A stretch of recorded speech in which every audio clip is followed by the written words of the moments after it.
La carta a los Hebreos, capítulo 1.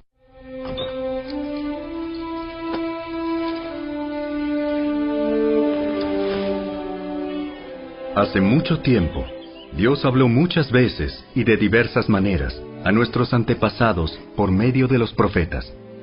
Y ahora, en estos últimos días, nos ha hablado por medio de su Hijo. Dios le prometió todo al Hijo como herencia, y mediante el Hijo creó el universo. El Hijo irradia la gloria de Dios, y expresa el carácter mismo de Dios y sostiene todo con el gran poder de su palabra. Después de habernos limpiado de nuestros pecados, se sentó en el lugar de honor, a la derecha del majestuoso Dios en el cielo. Esto demuestra que el Hijo es muy superior a los ángeles, así como el nombre que Dios le dio es superior al nombre de ellos. Pues Dios nunca le dijo a ningún ángel lo que le dijo a Jesús. Tú eres mi Hijo. Hoy he llegado a ser tu Padre. Dios también dijo, yo seré su Padre, y él será mi Hijo.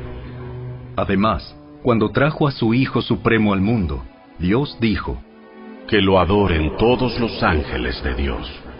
Pero con respecto a los ángeles, Dios dice, Él envía a sus ángeles como los vientos, y a sus sirvientes como llamas de fuego. Pero al Hijo le dice, tu trono, oh Dios, permanece por siempre y para siempre.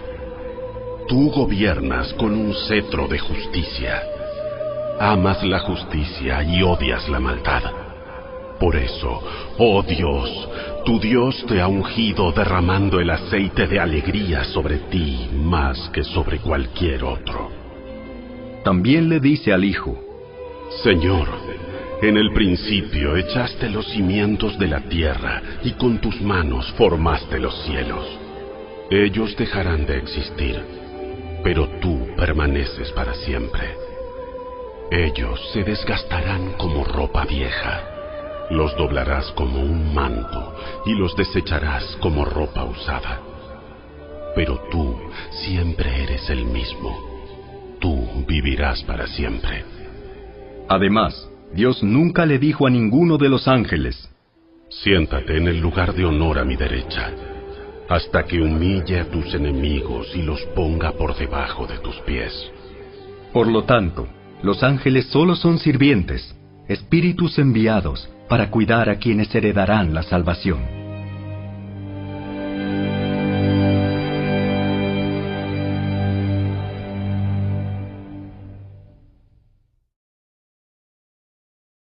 Capítulo 2. Así que debemos prestar mucha atención a las verdades que hemos oído, no sea que nos desviemos de ellas, pues el mensaje que Dios transmitió mediante los ángeles se ha mantenido siempre firme, y toda infracción de la ley y todo acto de desobediencia recibió el castigo que merecía.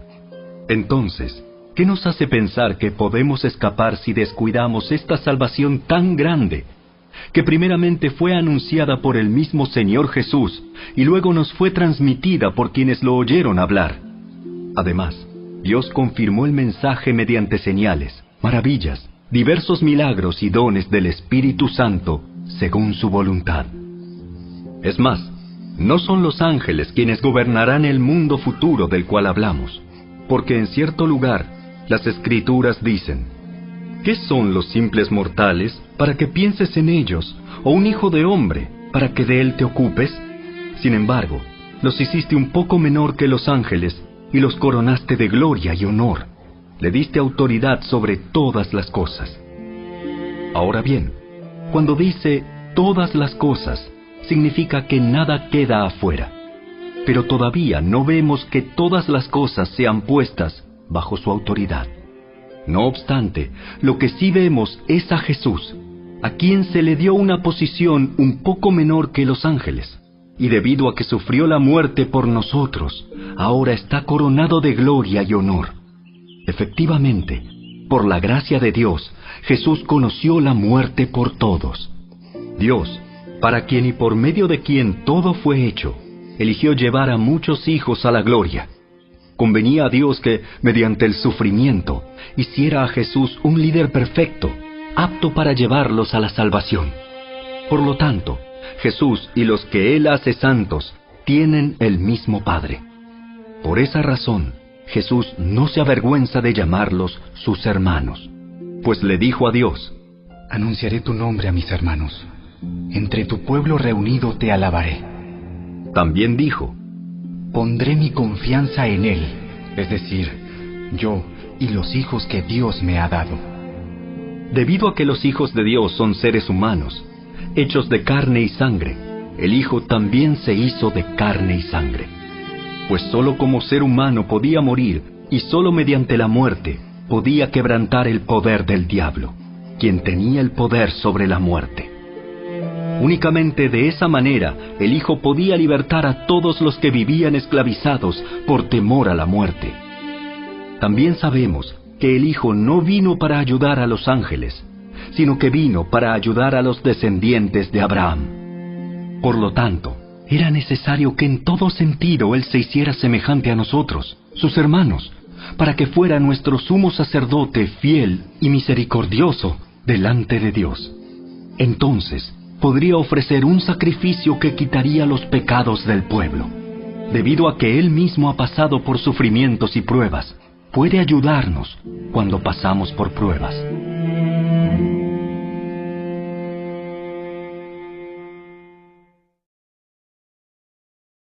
Capítulo 3. Así que, amados hermanos, ustedes que pertenecen a Dios y tienen parte con los que han sido llamados al cielo, consideren detenidamente a este Jesús, a quien declaramos mensajero de Dios y sumo sacerdote. Pues Él fue fiel a Dios, quien lo nombró, así como Moisés fue fiel cuando se le encomendó toda la casa de Dios. Pero Jesús merece mucha más gloria que Moisés. Así como el que construye una casa merece más elogio que la casa misma. Pues cada casa tiene un constructor, pero el que construyó todo es Dios. En verdad, Moisés fue fiel como siervo en la casa de Dios. Su trabajo fue una ilustración de las verdades que Dios daría a conocer tiempo después. Pero Cristo, como Hijo, está a cargo de toda la casa de Dios. Y nosotros somos la casa de Dios si nos armamos de valor y permanecemos confiados en nuestra esperanza en Cristo. Por eso, el Espíritu Santo dice: Cuando oigan hoy su voz, no endurezcan el corazón como lo hicieron los israelitas cuando se rebelaron, aquel día que me pusieron a prueba en el desierto.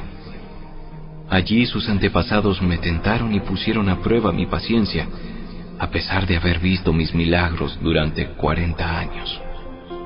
Por eso estuve enojado con ellos y dije: su corazón siempre se aleja de mí, rehúsan hacer lo que les digo.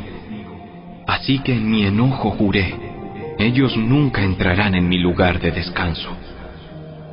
Por lo tanto, amados hermanos, cuidado. Asegúrense de que ninguno de ustedes tenga un corazón maligno e incrédulo que los aleje del Dios vivo. Adviértanse unos a otros todos los días mientras dure ese hoy, para que ninguno sea engañado por el pecado y se endurezca contra Dios. Pues si somos fieles hasta el fin, confiando en Dios con la misma firmeza que teníamos al principio, cuando creímos en Él, entonces tendremos parte en todo lo que le pertenece a Cristo. Recuerden lo que dice: Cuando oigan hoy su voz, no endurezcan el corazón como lo hicieron los israelitas cuando se rebelaron. ¿Y quiénes fueron los que se rebelaron contra Dios a pesar de haber oído su voz? ¿No fue acaso el pueblo que salió de Egipto guiado por Moisés? ¿Y quiénes hicieron enojar a Dios durante 40 años? ¿Acaso no fueron los que pecaron, cuyos cadáveres quedaron tirados en el desierto? ¿Y a quiénes hablaba Dios cuando juró que jamás entrarían en su descanso? ¿Acaso no fue a los que lo desobedecieron? Como vemos, ellos no pudieron entrar en el descanso de Dios a causa de su incredulidad.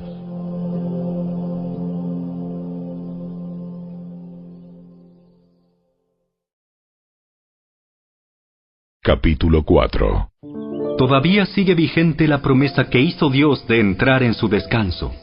Por lo tanto, debemos temblar de miedo ante la idea de que alguno de ustedes no llegue a alcanzarlo.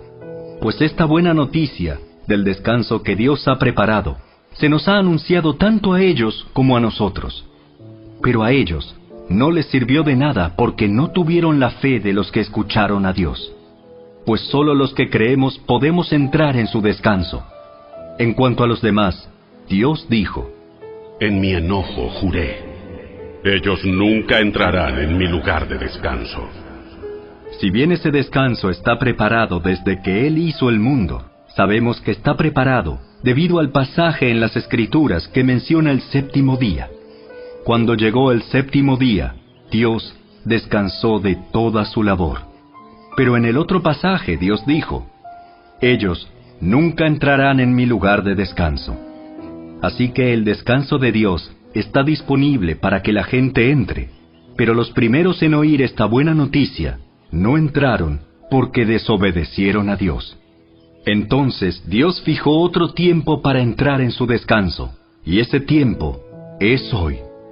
Lo anunció mucho más tarde por medio de David, en las palabras que ya se han citado: Cuando oigan hoy su voz, no endurezcan el corazón.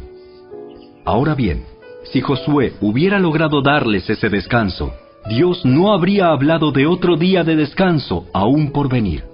Así que todavía hay un descanso especial en espera para el pueblo de Dios. Pues todos los que han entrado en el descanso de Dios han descansado de su trabajo, tal como Dios descansó del suyo después de crear el mundo. Entonces, hagamos todo lo posible por entrar en ese descanso. Pero si desobedecemos a Dios como lo hizo el pueblo de Israel, caeremos. Pues la palabra de Dios es viva y poderosa. Es más cortante que cualquier espada de dos filos. Penetra entre el alma y el espíritu, entre la articulación y la médula del hueso. Deja al descubierto nuestros pensamientos y deseos más íntimos. No hay nada en toda la creación que esté oculto a Dios. Todo está desnudo y expuesto ante sus ojos, y es a Él a quien rendimos cuentas. Por lo tanto, ya que tenemos un gran sumo sacerdote que entró en el cielo, Jesús, el Hijo de Dios, aferrémonos a lo que creemos. Nuestro sumo sacerdote comprende nuestras debilidades, porque enfrentó todas y cada una de las pruebas que enfrentamos nosotros. Sin embargo, Él nunca pecó. Así que acerquémonos con toda confianza al trono de la gracia de nuestro Dios. Allí recibiremos su misericordia y encontraremos la gracia que nos ayudará cuando más la necesitemos.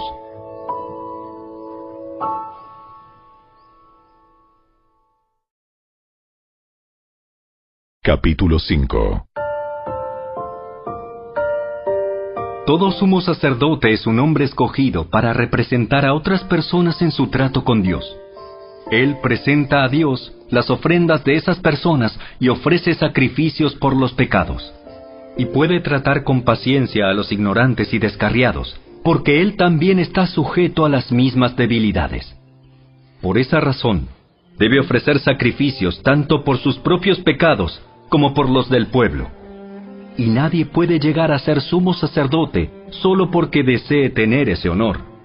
Tiene que ser llamado por Dios para ese trabajo, como sucedió con Aarón. Por eso, Cristo no se honró a sí mismo haciéndose sumo sacerdote, sino que fue elegido por Dios, quien le dijo: Tú eres mi hijo. Hoy he llegado a ser tu padre.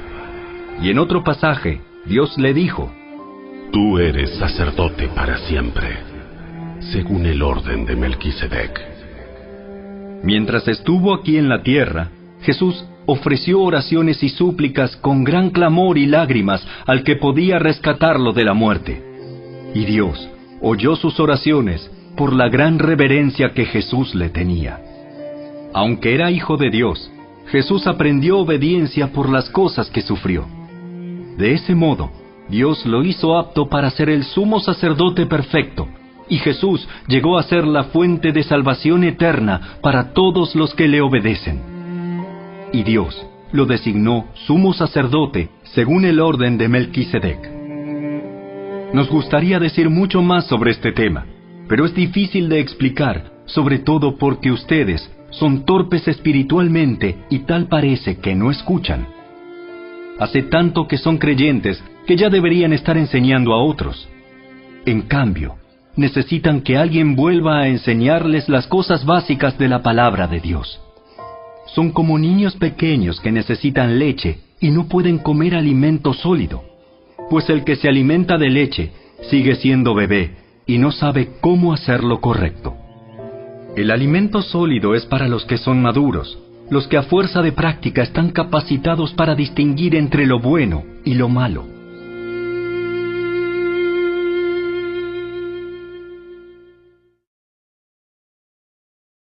Capítulo 6.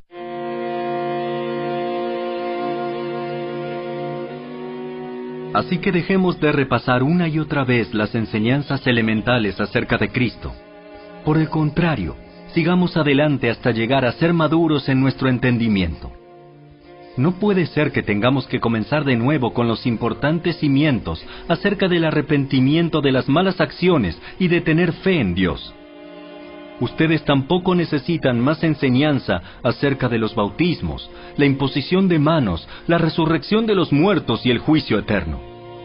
Así que, si Dios quiere, avanzaremos hacia un mayor entendimiento, pues es imposible lograr que vuelvan a arrepentirse los que una vez fueron iluminados, aquellos que experimentaron las cosas buenas del cielo y fueron partícipes del Espíritu Santo, que saborearon la bondad de la palabra de Dios y el poder del mundo venidero, y que luego se alejan de Dios.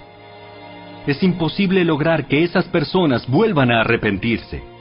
Al rechazar al Hijo de Dios, ellos mismos lo clavan otra vez en la cruz y lo exponen a la vergüenza pública. Cuando la tierra se empapa de la lluvia que cae y produce una buena cosecha para el agricultor, recibe la bendición de Dios.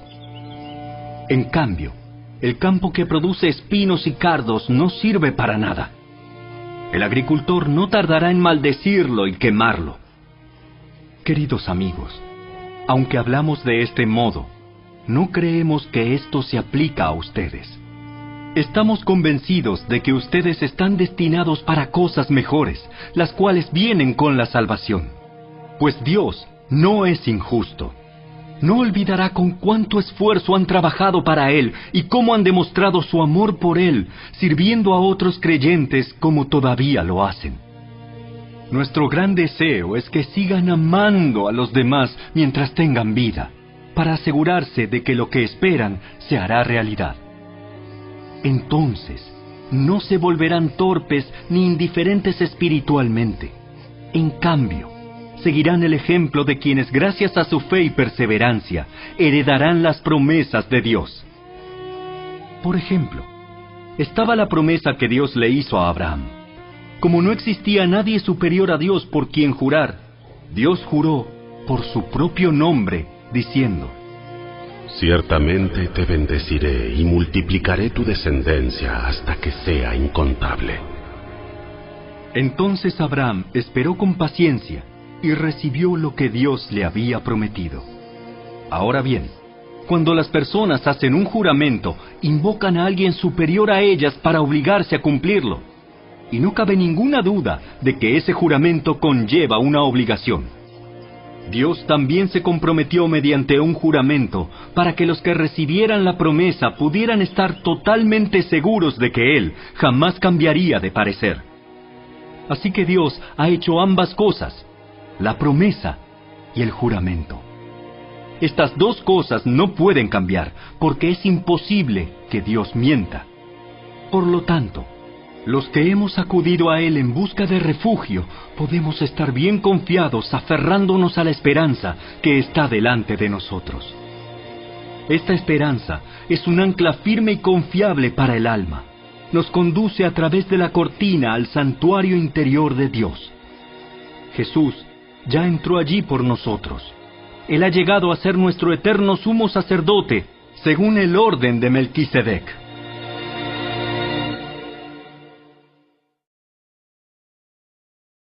Capítulo 7.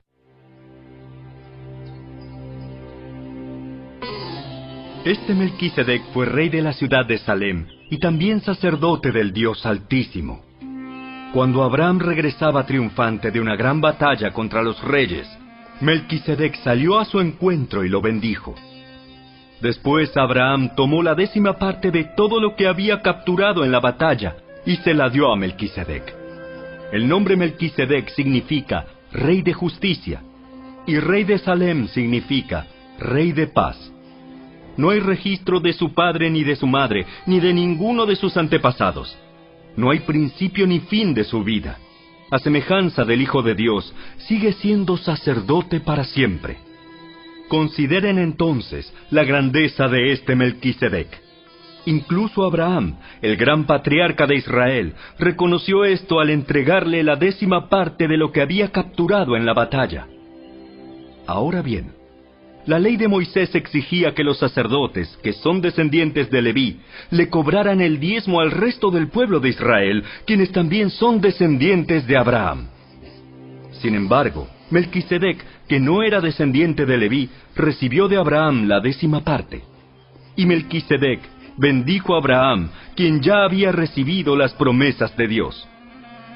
Sin lugar a dudas, el que tiene el poder para bendecir es superior a quien recibe la bendición. Los sacerdotes que reciben los diezmos son hombres que mueren, así que Melquisedec es superior a ellos porque se nos dice que sigue viviendo. Además, podríamos decir que esos levitas, los que reciben el diezmo, pagaron un diezmo a Melquisedec cuando lo pagó su antepasado Abraham. A pesar de que Leví aún no había nacido, la simiente de la cual provino ya existía en el cuerpo de Abraham cuando Melquisedec recibió su diezmo. Entonces, si el sacerdocio de Leví, sobre el cual se basó la ley, hubiera podido lograr la perfección que Dios propuso, ¿por qué fue necesario que Dios estableciera un sacerdocio diferente, con un sacerdote según el orden de Melquisedec, en lugar del orden de Leví y Aarón? Y si se cambia el sacerdocio, también es necesario cambiar la ley para permitirlo. Pues el sacerdote a quien nos referimos pertenece a una tribu diferente, cuyos miembros jamás han servido en el altar como sacerdotes. Lo que quiero decir es que nuestro Señor vino de la tribu de Judá, y Moisés nunca habló de que los sacerdotes provinieran de esa tribu. Ese cambio resulta aún más evidente, ya que ha surgido un sacerdote diferente, quien es como Melquisedec. Jesús llegó a ser sacerdote no por cumplir con la ley del requisito físico de pertenecer a la tribu de Leví, sino por el poder de una vida que no puede ser destruida. Y el salmista lo señaló cuando profetizó: Tú eres sacerdote para siempre, según el orden de Melquisedec. Así que el antiguo requisito del sacerdocio quedó anulado por ser débil e inútil, pues la ley nunca perfeccionó nada, pero ahora confiamos en una mejor esperanza por la cual nos acercamos a Dios. Este nuevo sistema se estableció mediante un juramento solemne. Los descendientes de Aarón llegaron a ser sacerdotes sin un juramento, pero había un juramento con relación a Jesús, pues Dios le dijo: El Señor ha hecho un juramento y no romperá su promesa. Tú eres sacerdote para siempre. Debido a ese juramento, Jesús es quien garantiza este mejor pacto con Dios. Hubo muchos sacerdotes bajo el sistema antiguo porque la muerte les impedía continuar con sus funciones.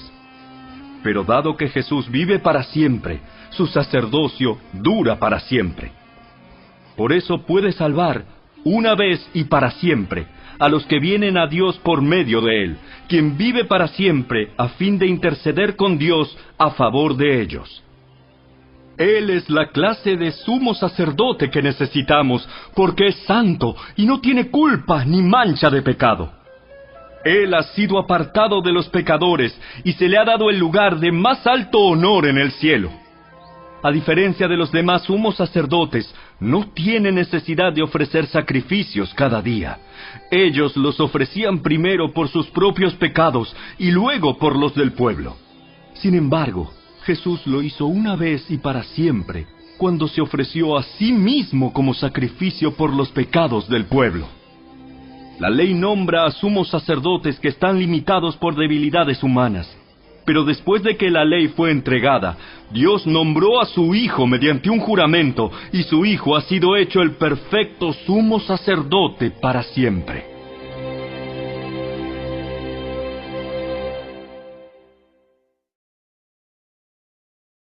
Capítulo 8.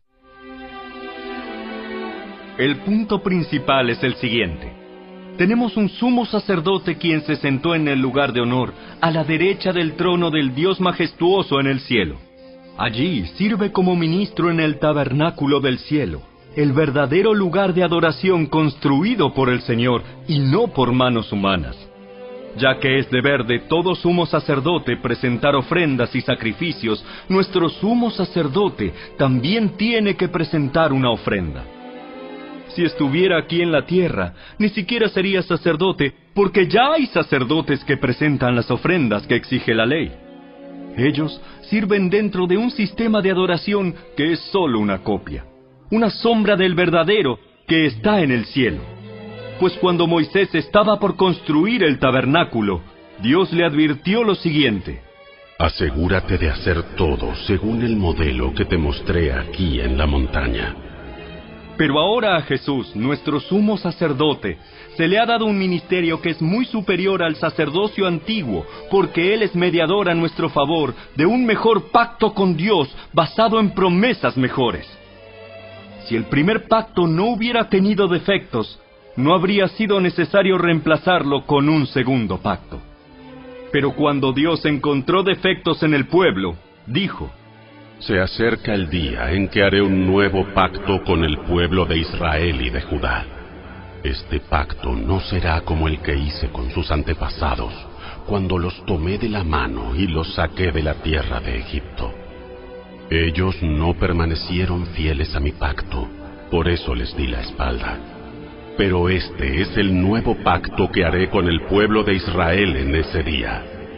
Pondré mis leyes en su mente y las escribiré en su corazón. Yo seré su Dios, y ellos serán mi pueblo. Y no habrá necesidad de enseñar a sus vecinos, ni habrá necesidad de enseñar a sus parientes diciendo: deberías conocer al Señor. Pues todos ya me conocerán, desde el más pequeño hasta el más grande.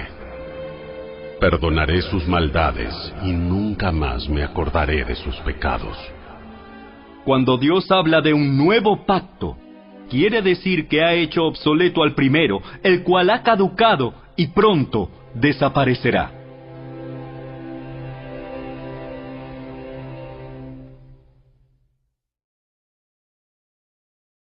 Capítulo 9. Ese primer pacto entre Dios e Israel incluía ordenanzas para la adoración y un lugar de culto aquí, en la tierra. Ese tabernáculo estaba formado por 2 salas. En la primera sala había un candelabro, una mesa y los panes consagrados sobre ella. Esta sala se llamaba Lugar Santo. Luego había una cortina detrás de la cual se encontraba la segunda sala, llamada Lugar Santísimo. En esa sala había un altar de oro para el incienso y un cofre de madera conocido como el Arca del Pacto, el cual estaba totalmente cubierto de oro. Dentro del arca había un recipiente de oro que contenía el maná, la vara de Aarón a la que le habían salido hojas y las tablas del pacto que eran de piedra. Por encima del arca estaban los querubines de la gloria divina, cuyas alas se extendían sobre la tapa del arca, es decir, el lugar de la expiación. Pero ahora no podemos explicar estas cosas en detalle. Cuando estos elementos estaban en su lugar, los sacerdotes entraban con regularidad en la primera sala durante el cumplimiento de sus deberes religiosos. Pero solo el sumo sacerdote entraba en el lugar santísimo y lo hacía una sola vez al año. Y siempre ofrecía sangre por sus propios pecados y por los pecados que el pueblo cometía por ignorancia. Mediante esas ordenanzas, el Espíritu Santo daba a entender que la entrada al lugar santísimo no estaba abierta a todos, en tanto siguiera en pie el tabernáculo y el sistema que representaba. Esta es una ilustración que apunta al tiempo presente. pues las ofrendas y los sacrificios que ofrecen los sacerdotes no pueden limpiar la conciencia de las personas que los traen. Pues ese sistema antiguo solo consiste en alimentos, bebidas y diversas ceremonias de purificación, es decir, ordenanzas externas que permanecieron vigentes solo hasta que se estableció un sistema mejor. Entonces Cristo ahora ha llegado a ser el sumo sacerdote por sobre todas las cosas buenas que han venido. Él entró en ese tabernáculo superior y más perfecto que está en el cielo, el cual no fue hecho por manos humanas ni forma parte del mundo creado. Con su propia sangre, no con la sangre de cabras ni de becerros, entró en el lugar santísimo una sola vez y para siempre, y aseguró nuestra redención eterna. Bajo el sistema antiguo, la sangre de cabras y toros y las cenizas de una novilla podían limpiar el cuerpo de las personas que estaban ceremonialmente impuras. Imagínense cuánto más la sangre de Cristo nos purificará la conciencia de acciones pecaminosas para que adoremos al Dios viviente. Pues por el poder del Espíritu Eterno, Cristo se ofreció a sí mismo a Dios como sacrificio perfecto por nuestros pecados. Por eso Él es el mediador de un nuevo pacto entre Dios y la gente, para que todos los que son llamados puedan recibir la herencia eterna que Dios les ha prometido. Pues Cristo murió para librarlos del castigo por los pecados que habían cometido bajo ese primer pacto. Ahora bien, cuando alguien deja un testamento, es necesario comprobar que la persona que lo hizo ha muerto.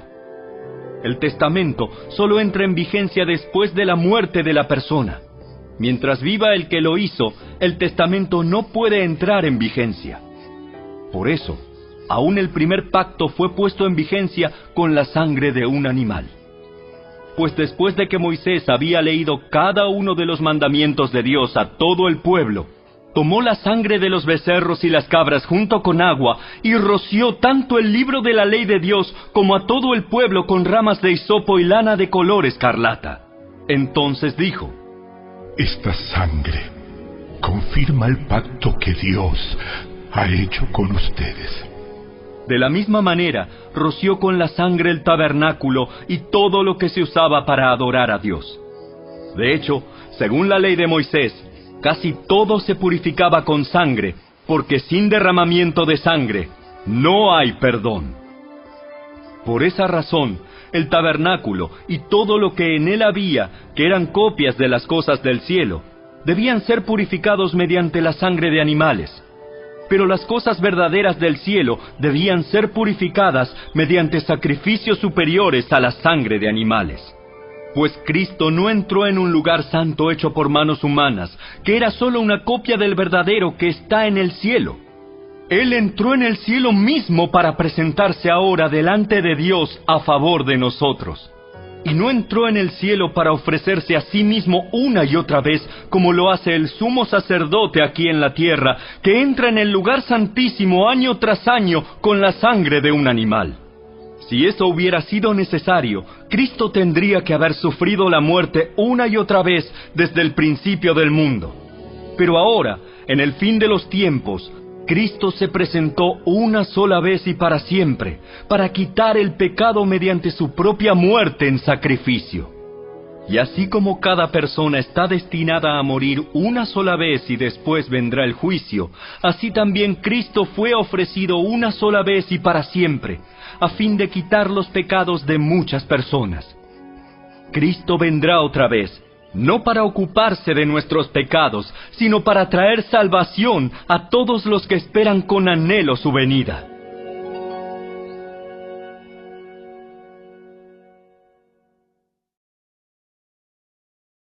Capítulo 10. El sistema antiguo bajo la ley de Moisés era solo una sombra, un tenue anticipo de las cosas buenas por venir, no las cosas buenas en sí mismas. Bajo aquel sistema se repetían los sacrificios una y otra vez, año tras año, pero nunca pudieron limpiar por completo a quienes venían a adorar. Si los sacrificios hubieran podido limpiar por completo, entonces habrían dejado de ofrecerlos, porque los adoradores se habrían purificado una sola vez y para siempre, y habrían desaparecido los sentimientos de culpa. Pero en realidad, esos sacrificios les recordaban sus pecados año tras año, pues no es posible que la sangre de los toros y las cabras quite los pecados. Por eso, cuando Cristo vino al mundo, le dijo a Dios: No quisiste sacrificios de animales ni ofrendas por el pecado, pero me has dado un cuerpo para ofrecer. No te agradaron las ofrendas quemadas ni otras ofrendas por el pecado. Luego dije: Aquí estoy, oh Dios. He venido a hacer tu voluntad, como está escrito acerca de mí en las Escrituras. Primero, Cristo dijo: No quisiste sacrificios de animales, ni ofrendas por el pecado, ni ofrendas quemadas, ni otras ofrendas por el pecado. Tampoco te agradaron todas esas ofrendas, aun cuando la ley de Moisés las exige. Luego dijo: Aquí estoy, he venido a hacer tu voluntad. Él anula el primer pacto para que el segundo entre en vigencia, pues la voluntad de Dios fue que el sacrificio del cuerpo de Jesucristo nos hiciera santos una vez y para siempre. Bajo el antiguo pacto, el sacerdote oficia de pie delante del altar día tras día, ofreciendo los mismos sacrificios una y otra vez, los cuales nunca pueden quitar los pecados. Pero nuestro sumo sacerdote se ofreció a sí mismo a Dios como un solo sacrificio por los pecados, válido para siempre. Luego se sentó en el lugar de honor a la derecha de Dios. Allí espera hasta que sus enemigos sean humillados y puestos por debajo de sus pies. Pues mediante esa única ofrenda, Él perfeccionó para siempre a los que está haciendo santos. Y el Espíritu Santo también da testimonio de que es verdad, pues dice: Este es el nuevo pacto que haré con mi pueblo en aquel día. Pondré mis leyes en su corazón y las escribiré en su mente.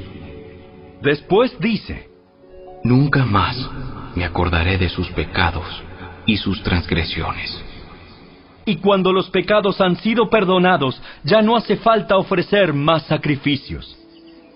Así que, amados hermanos, podemos entrar con valentía en el lugar santísimo del cielo por causa de la sangre de Jesús. Por su muerte, Jesús abrió un nuevo camino, un camino que da vida a través de la cortina al lugar santísimo. Ya que tenemos un gran sumo sacerdote que gobierna la casa de Dios, entremos directamente a la presencia de Dios con corazón sincero y con plena confianza en Él. Pues nuestra conciencia culpable ha sido rociada con la sangre de Cristo a fin de purificarnos, y nuestro cuerpo ha sido lavado con agua pura. Mantengámonos firmes sin titubear en la esperanza que afirmamos, porque se puede confiar en que Dios cumplirá su promesa. Pensemos en maneras de motivarnos unos a otros a realizar actos de amor y buenas acciones. Y no dejemos de congregarnos como lo hacen algunos, sino animémonos unos a otros, sobre todo ahora que el día de su regreso se acerca. Queridos amigos, si seguimos pecando a propósito después de haber recibido el conocimiento de la verdad, ya no queda ningún sacrificio que cubra esos pecados. Solo queda la terrible expectativa del juicio de Dios y el fuego violento que consumirá a sus enemigos. Pues todo el que rehusaba obedecer la ley de Moisés era ejecutado sin compasión por el testimonio de 2 o 3 testigos. Piensen, pues, cuánto mayor será el castigo para quienes han pisoteado al Hijo de Dios y han considerado la sangre del pacto, la cual nos hizo santos, como si fuera algo vulgar e inmundo, y han insultado y despreciado al Espíritu Santo que nos trae la misericordia de Dios. Pues conocemos al que dijo: Yo tomaré venganza, yo les pagaré lo que se merecen. También dijo: El Señor juzgará a su propio pueblo. Es algo aterrador caer en manos del Dios vivo. Acuérdense de los primeros tiempos cuando recién aprendían acerca de Cristo. Recuerden cómo permanecieron fieles, aunque tuvieron que soportar terrible sufrimiento. Algunas veces los ponían en ridículo públicamente y los golpeaban. Otras veces ustedes ayudaban a los que pasaban por lo mismo. sufrieron junto con los que fueron metidos en la cárcel, y cuando a ustedes les quitaron todos sus bienes, lo aceptaron con alegría. Sabían que en el futuro les esperaban cosas mejores que durarán para siempre. Por lo tanto, no desechen la firme confianza que tienen en el Señor. Tengan presente la gran recompensa que les traerá. Perseverar con paciencia es lo que necesitan ahora para seguir haciendo la voluntad de Dios. Entonces recibirán todo lo que Él ha prometido. Pues dentro de muy poco tiempo, aquel que viene vendrá sin demorarse. Mis juicios vivirán por la fe, pero no me complaceré con nadie que se aleje. Pero nosotros no somos de los que se apartan de Dios hacia su propia destrucción. Somos los fieles, y nuestras almas serán salvas.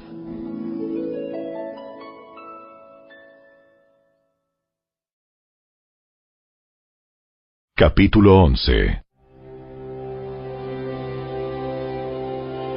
La fe es la confianza de que en verdad sucederá lo que esperamos.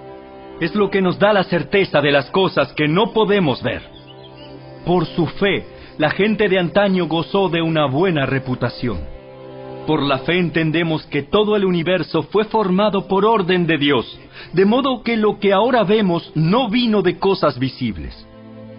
Fue por la fe que Abel presentó a Dios una ofrenda más aceptable que la que presentó Caín. La ofrenda de Abel demostró que era un hombre justo, y Dios aprobó sus ofrendas.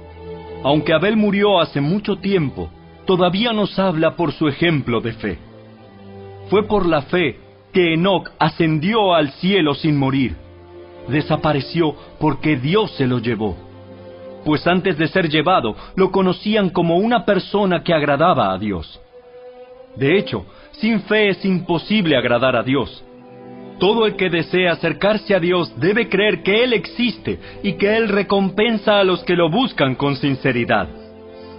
Fue por la fe que Noé construyó un barco grande para salvar a su familia del diluvio en obediencia a Dios, quien le advirtió de cosas que nunca antes habían sucedido.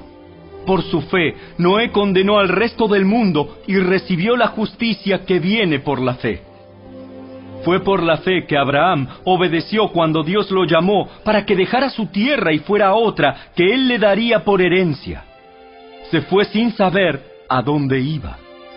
Incluso cuando llegó a la tierra que Dios le había prometido, vivió allí por fe, pues era como un extranjero que vive en carpas. Lo mismo hicieron Isaac y Jacob, quienes heredaron la misma promesa. Abraham esperaba con confianza una ciudad de cimientos eternos, una ciudad diseñada y construida por Dios. Fue por la fe que hasta Sara pudo tener un hijo, a pesar de ser estéril y demasiado anciana. Ella creyó que Dios cumpliría su promesa. Así que una nación entera provino de este solo hombre, quien estaba casi muerto en cuanto a tener hijos. Una nación con tantos habitantes que como las estrellas de los cielos y la arena de la orilla del mar es imposible contar. Todas estas personas murieron aún creyendo lo que Dios les había prometido. Y aunque no recibieron lo prometido, lo vieron desde lejos y lo aceptaron con gusto. Coincidieron en que eran extranjeros y nómadas aquí en este mundo. Es obvio que quienes se expresan así esperan tener su propio país. Si hubieran añorado el país del que salieron, bien podrían haber regresado.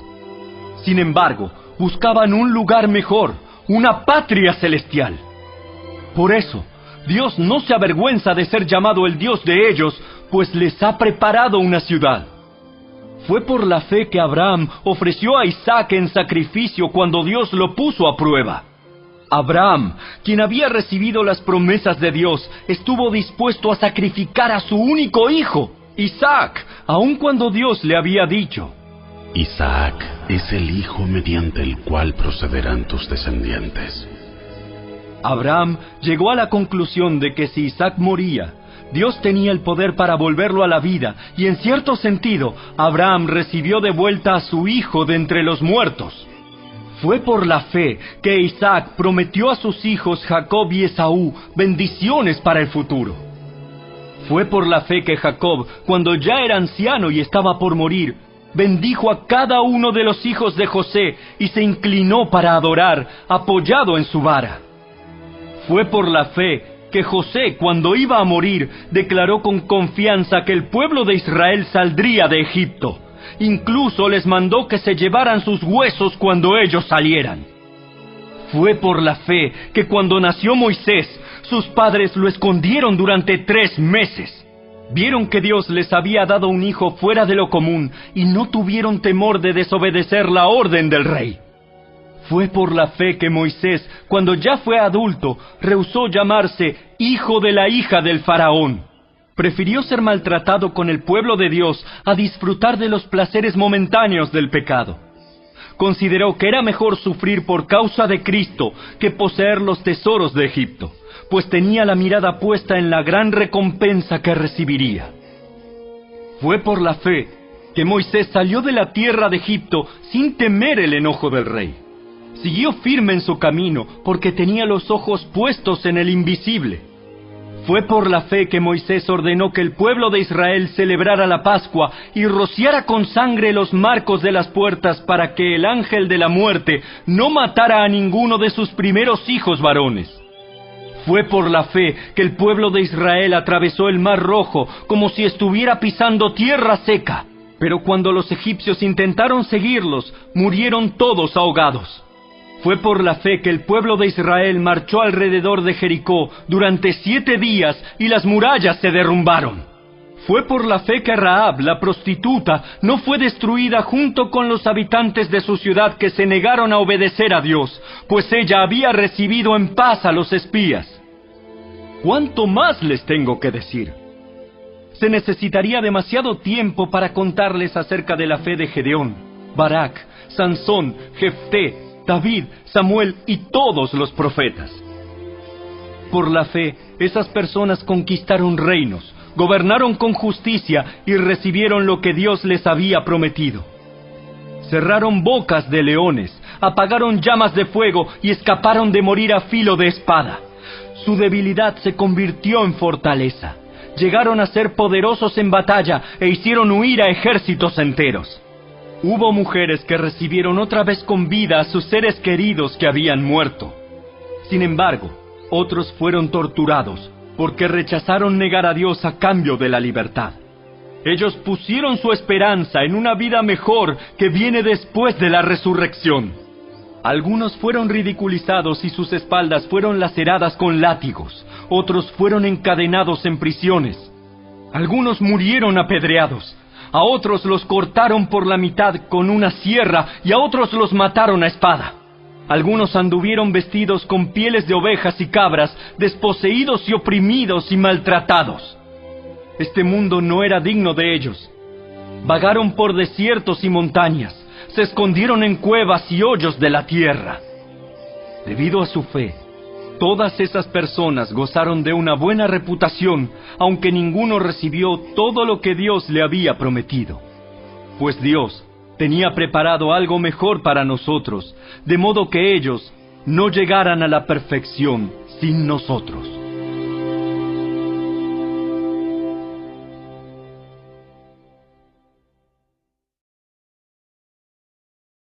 Capítulo 12. Por lo tanto, ya que estamos rodeados por una enorme multitud de testigos de la vida de fe, quitémonos todo peso que nos impida correr, especialmente el pecado que tan fácilmente nos hace tropezar, y corramos con perseverancia la carrera que Dios nos ha puesto por delante. Esto lo hacemos al fijar la mirada en Jesús, el campeón que inicia y perfecciona nuestra fe. Debido al gozo que le esperaba, Jesús soportó la cruz sin importarle la vergüenza que ésta representaba. Ahora está sentado en el lugar de honor junto al trono de Dios. Piensen en toda la hostilidad que soportó por parte de pecadores. Así no se cansarán ni se darán por vencidos. Después de todo, ustedes aún no han dado su vida en la lucha contra el pecado.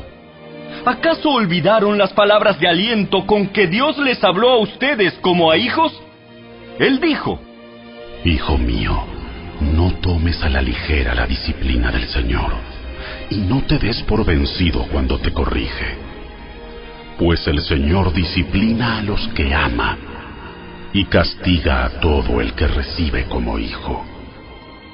Al soportar esta disciplina divina, recuerden que Dios los trata como a sus propios hijos. ¿Acaso alguien oyó hablar de un hijo que nunca fue disciplinado por su padre? Si Dios no los disciplina a ustedes como lo hace con todos sus hijos, quiere decir que ustedes no son verdaderamente sus hijos, sino ilegítimos. Ya que respetábamos a nuestros padres terrenales que nos disciplinaban, entonces, ¿acaso no deberíamos someternos aún más a la disciplina del Padre de nuestro espíritu y así vivir para siempre?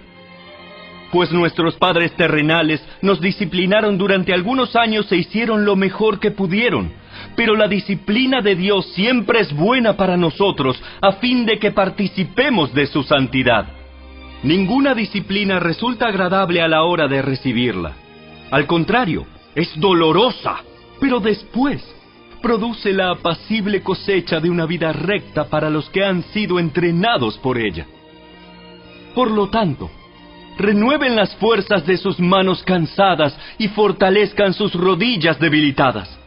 Tracen un camino recto para sus pies, a fin de que los débiles y los cojos no caigan, sino que se fortalezcan. Esfuércense por vivir en paz con todos y procuren llevar una vida santa, porque los que no son santos no verán al Señor.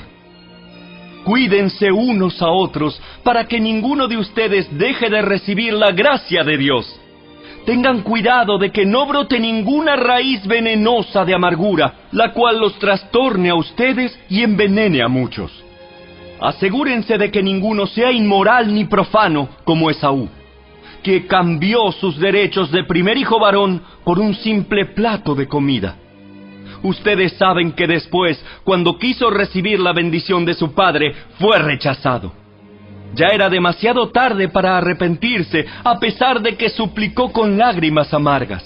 Ustedes no se han acercado a una montaña que se pueda tocar, a un lugar que arde en llamas, un lugar de oscuridad y tinieblas, rodeado por un torbellino como les sucedió a los israelitas cuando llegaron al monte Sinaí. Ellos oyeron un imponente toque de trompeta y una voz tan temible que les suplicaron a Dios que dejara de hablar. Retrocedieron tambaleándose bajo el mandato de Dios. Si tan solo un animal toca la montaña, deberá morir apedreado.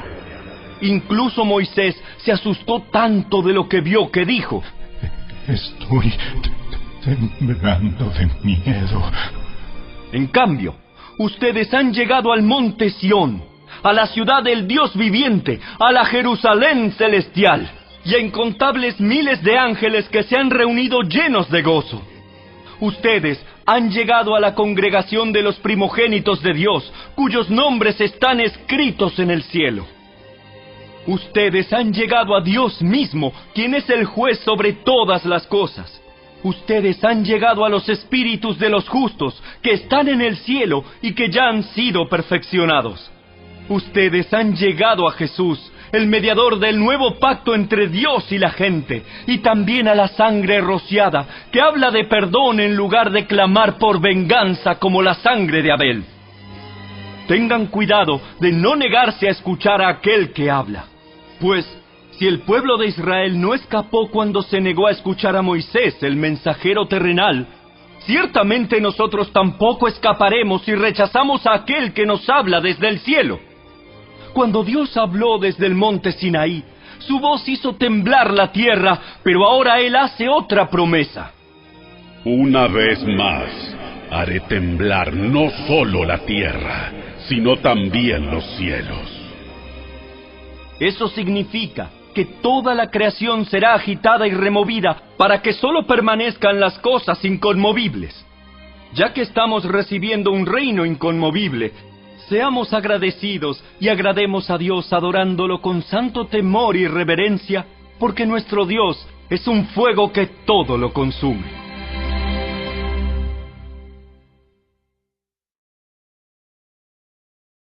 Capítulo 13. Sigan amándose unos a otros como hermanos. No se olviden de brindar hospitalidad a los desconocidos, porque algunos que lo han hecho han hospedado ángeles sin darse cuenta. Acuérdense de aquellos que están en prisión, como si ustedes mismos estuvieran allí. Acuérdense también de los que son maltratados, como si ustedes mismos sintieran en carne propia el dolor de ellos. Honren el matrimonio, y los casados manténganse fieles el uno al otro. Con toda seguridad, Dios juzgará a los que cometen inmoralidades sexuales y a los que cometen adulterio.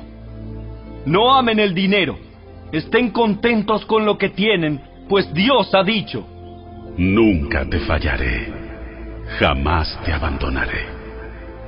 Así que podemos decir con toda confianza: el Señor es quien me ayuda, por tanto no temeré.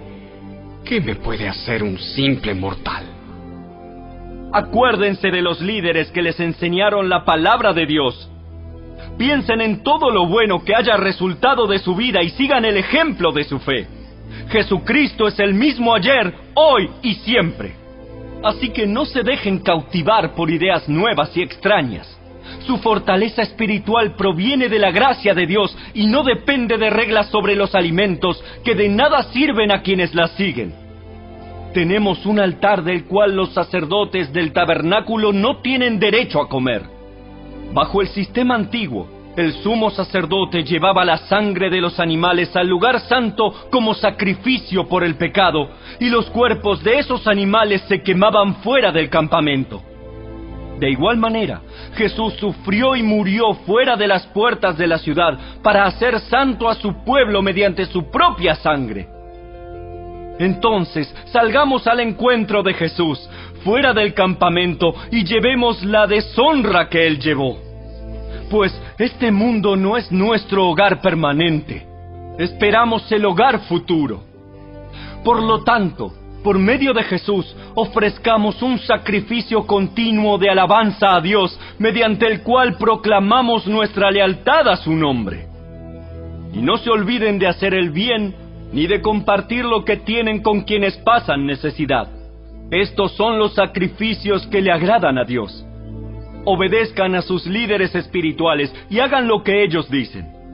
Su tarea es cuidar el alma de ustedes y tienen que rendir cuentas a Dios. Denles motivos para que la hagan con alegría y no con dolor. Esto último ciertamente no los beneficiará a ustedes. Oren por nosotros, pues tenemos la conciencia limpia y deseamos comportarnos con integridad en todo lo que hacemos. Y oren especialmente para que pueda regresar a verlos pronto. Y ahora que el Dios de paz, quien levantó de entre los muertos a nuestro Señor Jesús, el gran pastor de las ovejas, y que ratificó un pacto eterno con su sangre, los capacite con todo lo que necesiten para hacer su voluntad. Que Él produzca en ustedes, mediante el poder de Jesucristo, todo lo bueno que a Él le agrada. A Él sea toda la gloria por siempre y para siempre. Amén. Les ruego, amados hermanos, que hagan caso a lo que les escribí en esta breve exhortación. Quiero que sepan que nuestro hermano Timoteo ya salió de la cárcel. Si llega pronto, lo llevaré conmigo cuando vaya a verlos. Saluden a todos los líderes y a todos los creyentes que están allí. Los creyentes de Italia les envían sus saludos. Que la gracia de Dios sea con todos ustedes.